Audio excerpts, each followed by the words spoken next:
Guys, welcome back to Move by Move series where I'm playing rapid games and showing you my thinking process throughout the game so you can learn something, I can probably learn something, and showcase our skills against different opponents. Let's search for our first opponent for tonight. Alright, so we got Neve Super Chess, opponent from Yes, and we start by playing e4, e6. So French defense on the board, we will play regular d4, and now there is a choice. Yeah, so he goes for d5 because sometimes people play e6 and then they play c5 trying to transpose to Sicilian defense. We'll respond with knight c3. If I'm not mistaken, the last episode had the French defense as well, and we defeated our opponent. So we play knight c3, and there are multiple approaches. Bishop b4 in either variation is the main line of this. I play e5, c5, and now a3, and there are long lines, and one of them is knight e7, queen g4, queen c7. Now I take rook g8, queen h7, c takes d4, and knight e2. That's all well-known theory. And after d takes e3, I play f4, protecting this pawn on e5. And the theory goes like knight c6, queen d3, d4, or bishop d7. So yeah, d4 takes, knight d4 takes, then bishop d7, rook g1. Actually, knight c6, I don't think it's a good move because now I just take on c3. I think the theory goes, the theory definitely goes bishop d7 and knight f5. I definitely haven't seen this move before, so I'll just play bishop e3. And you know what? If he goes long castle, why I don't go long castle? Because look, my king is safe, my bishop is kind of watching towards queen side. I'm simply a pawn.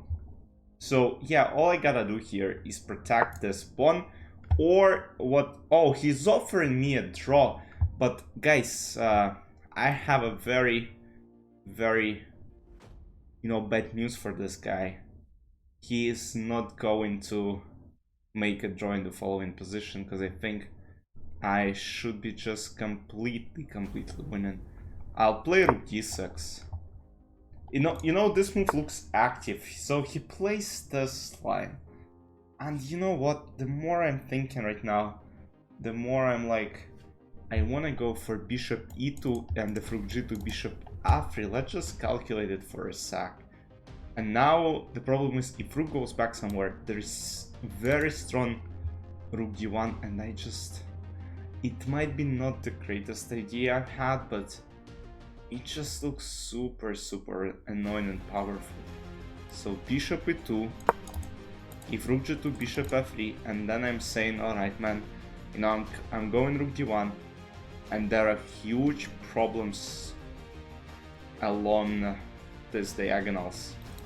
So, and if he doesn't come up with anything, this is just coming too hard. This is just super annoying idea. And then, he can't even do anything with this king, and I have ideas of rook d7, bishop c6. So it's very hard. He plays this bishop f3, and now he comes back.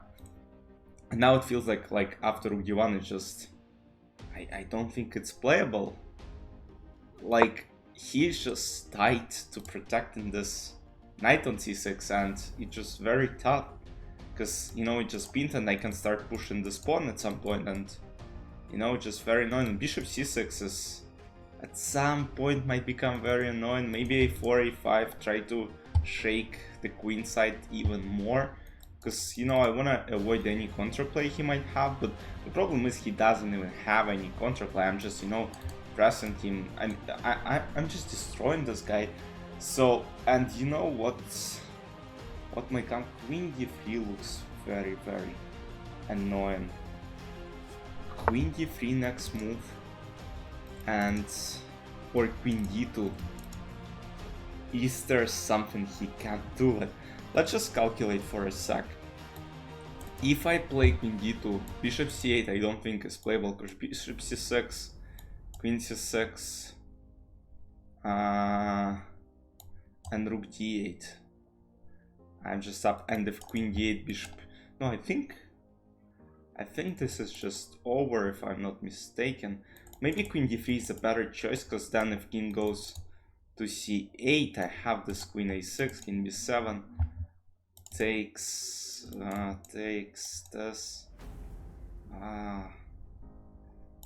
What if I just don't rush at all? What if I play this? Because now if rook h3 I have this bishop c6 and then pick up. Yeah, and I win. Let's go. Because queen c6 takes and the bishop c6 rook d8. Yeah guys, this is how you should never play chess. Of course I'll analyze right now what just happened, and let's get to the analysis real quick. So guys, this is probably the crucial position of this whole game, because this is where black made the final mistake, the crucial mistake.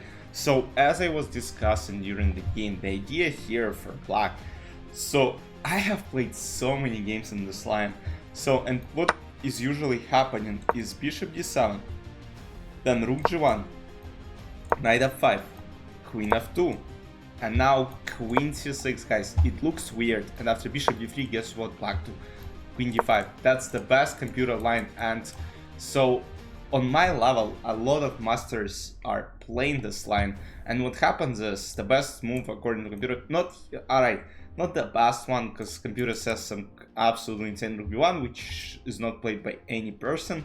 So people played bishop e3, and that's what I have in my preparation files. Knight f3, queen f3, now takes on g2, and then bishop e4.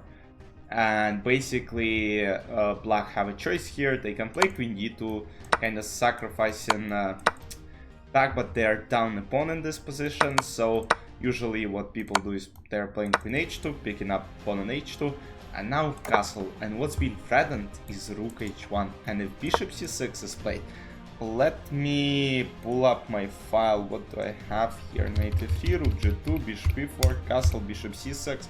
So bishop c6, I have key. So computer says bishop c6. That's why I wanted to check, because computer on chess.com now writes that bishop c6 is the best move, and after b takes c6, queen d4. And I'm not sure for whatever reason, but for some reason I was like, it looks the best. But alright, what I have in my files is king b1, basically threatening rook h1. And now if bishop e4, queen f4, you can try and find the only move black have. So all the moves are losing except for one. And you know, it's actually crazy, because let's say you play rook d8, you try not to trade rooks off the board. There's queen a4, king s7, queen b4, king e8, queen b5, king s7, queen c5, king e8, queen b5. Wait, what's queen b7 probably? King 8, queen 6. Yeah, this is what happens. King 7, queen 7, and checkmate. So it's very important to control all the crucial squares. So after this, that's why people don't usually go for this line, because basically, I mean, it's not a hard move to remember, but queen f2 is the only move which holds the position for black pieces. So, and from now on, it's getting very complicated. I have queen a4 in my files. Then what else? King f8, queen b4, king g7. So it's a very complicated position. And alright, after this, rook d8. So it looks like we're giving up a rook, but no, queen b6. And pick up on d8. And this is just a drawing situation. So yeah, but my opponent just messed up, and after knight c6, queen c3, I'm just simply up a pawn. As I said, you know, after bishop g7 castle, I can just simply go for long castle as well, and b6 I think is a terrible move, because now, you know, this is what's coming. Rook d6, bishop e2, and after bishop f3, it is just over, because basically everything is collapsing. He's just tight. His pieces are all very, very passive, and it's just tough for him to come up with any moves. Because basically this is under attack in some lines. All he can do is just try to take the pawns, and that's what he tried to come up in the game. But alright, here our computer says already oh, you know why? Because after rook d7 I have this beautiful queen c6, and after queen c6 I have this beautiful rook d7. Yeah, I could have ended the game a lot quicker. Yeah, rook d7 actually is a good tactic. And, you know, yeah, you know, if I would have told that, you know, Romka tried to look for winning combination, I would have probably found that. But that's why, you know, you always gotta be very focused and try to find the best solutions. But yeah, rook d7 is actually cool move. I didn't find it. I go rook 1 d2, protect in h2. But at this point, doesn't really matter if I protect it or not, because here I was even thinking of some queen d2, because I was like, alright, taking on d7, but then I was, what I'm gonna do after king c8? Like, he protects it. That's why, you know, I was then thinking of queen d3, and then let's say king c8, I was thinking of this, but king b8, and I was still like, alright, how I'm gonna win? Like, there is no exact way, because I can't take, because then, you know, it's just a simple trading operation. So alright, rook 1 d2, and then he just basically helped me after playing rook h3. Once again, I think I have this rook d7, which wins on the spot right away. Kind of same way, right? Because king c8, bishop c6. I mean, here I just have a piece in that position. I would have been up 2 pieces. But fine, rook h3, bishop c6, and of course he capitulated, because bishop c6, rook d8. I am up a rook, and if queen c6, obviously rook c6 takes rook d8, I am up a queen. So very quick episode for today, guys. I hope, you know, you learned something new about Swinagar variation, because it's very sharp, and in those types of positions you always gotta know some theory. That's why, alright, people tell you you should not only focus on openings and focus on middle game and games, but yeah, some lines require you to have, let's say you don't really have to know opening in, let's say in Italian Open, you don't really have to know moves, because, you know, it's so basic. You know, you're playing e4, knight f3, bishop c4, d3, c3, a4. It's like all common plans, but here you actually need to know something, because, you know, you might get crushed or you might crush. So it's very important, you know, all of this stuff. So guys, hope you enjoyed. I'll see you in the next videos and the next move by move episodes. Bye bye.